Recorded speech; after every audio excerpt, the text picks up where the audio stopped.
गंगा की गूंज। महाकुंभ मेले में एक खौफनाक सफर। गंगा के तट पर श्रद्धा और भक्ति की लहरें उमड़ रही थीं। चारों ओर धूप और गेंदा फूलों की खुशबू फैली थी। साधु संतों के मंत्रोच्चार से वातावरण भक्तिमय हो उठा था।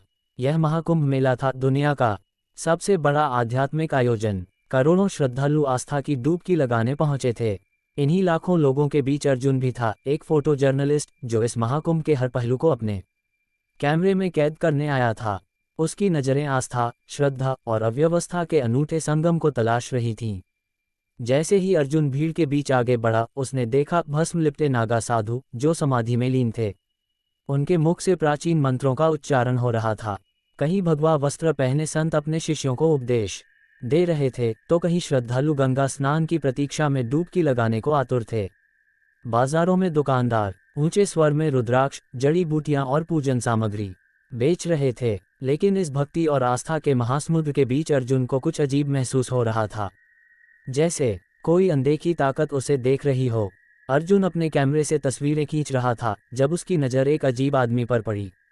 वह गेरुए वस्त्र पहने था, लेकिन उसकी आंखें असामान्य रूप से चमक रही थीं। अर्जुन ने कैमरे का फोकस उसकी ओर किया, लेकिन तभी वह व्यक्ति भीड़ में गायब हो गया। ये कौन था? अर्जुन ने सोचा। रात को जब अर्जुन अपने टैंक में तस्वीरें एडिट कर रहा था, उसने अपने कैमरे में कुछ ऐसा देखा जिससे उसकी रूह कांप गई।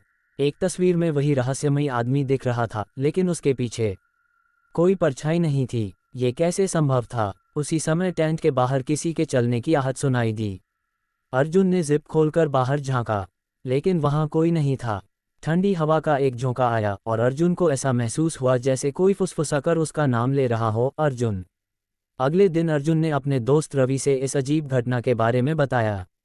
रवि भी एक रिपोर्टर था और कुंभ मेले में कुछ रहस्यमयी घटनाओं पर रिसर्च कर रहा था। तुम्हें पता है अर्जुन, कुंभ के दौरान कई लोग रहस्यमयी तरीके से गायब हो जाते हैं, रवि ने गंभीर स्वर में कहा। गायब मतलब? अर्जुन ने चौंक कर पूछा। हाँ, पिछले कुछ सालों में कई श्रद्धालु अचानक भीड़ में समा गए और फिर कभी नहीं मिले। कई लोगों ने किसी काले साए को देखने की बात कही है। अर्जुन को अचानक पिछली रात का अजीब अनुभव याद आया।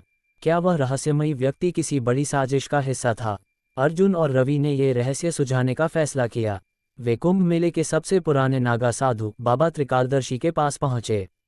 बाबा ने ध्यानमग्न होकर कहा, तुम्हारी तस्वीरों में जो आदमी है वह इंसान नहीं, एक भटकती आत्मा है। वर्षों पहले वह भी कुंभ मेले में आया था, लेकिन उसने कुछ ऐसा किया जिससे उसे शाप लग गया। अब वह हर कुंभ में आता है और श्रद्धालुओं को अपने जाल में फंसाकर गायब कर देता है। तो हमें क्या करना होगा? अर्जुन ने घबराकर पूछा। उसकी पहचान उजागर करनी होगी, उसे रोकना होगा, वरना और लोग गायब होते रहेंगे, बाबा ने गंभीरता से कहा। अर्जुन और रवि को अब ये केस हल करना ही था, लेकिन उन्हें नहीं पता था कि वे मौत के मुंह में कदम रखने जा रहे हैं।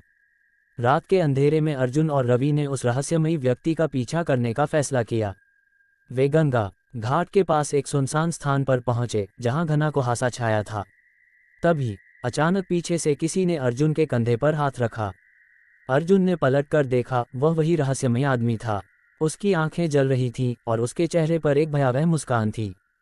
तुम यहाँ क्यों आए हो? उसने फुसफुसाते हुए पूछा। रवि ने मोबाइल से उसकी तस्वीर खींचनी चाही, लेकिन उसका कैमरा काम करना बंद कर चुका था। भागो! अर्जुन चिल्लाया, लेकिन तभी आदमी ने अपना हाथ हवा में उठाया और अचानक वहां घना अंधेरा छा गया। अर्जुन और रवि को ऐसा लगा कि जमीन उनके पैरों के नीचे से खिसक रही है। आसपास की भीड़ अचानक गायब हो गई थी। वे किसी अनजान जगह पहुंच चुके थे, एक ऐसी जगह जहां चीखें गूंज रही थीं, जहां केवल अंधकार था। अर्जुन और रवि को अब एहसास हो चुका था कि वे किसी आत्मिक जाल में फंस चुके हैं। तभी बाबा त्रिकालदर्शी की आवाज़ गूंजी, गंगा का जल ही तुम्हें बचा सकता है। अर्जुन ने तुरंत अपनी जेब से गंगा जल निकाला और उस रहस्यमयी आदमी पर छिड़क दिया। वह आदमी दर्द से चिल्लाने लगा, उसकी खौफनाक हंसी हवा में गूंज उठी। कुछ ही क्षणों में वह काले धुएं में बदल गया और गायब हो गया। अर्जुन और रवि अचानक फिर से मेले की भीड़ के बीच थे। सब कुछ सामान्य लग रहा था, मानो कुछ हुआ ही न हो। लेकिन अर्जुन जानता था कि यह अनुभव सिर्फ एक सपना नहीं था। उसने महसूस किया कि महाकुंभ मेला सिर्फ आस्था और भक्ति का संगम नहीं था, बल्कि यहाँ अदृश्य शक्तियाँ भी सक्रिय थीं। जैसे ही सूरज की पहली किरण गंगा के जल पर पड़ी, अर्जुन ने राहत की सांस ली। वे बच गए थे, लेकिन क्या वह रहस्यमयी आत्मा फिर लौटेगी? शायद अगले कुंभ में।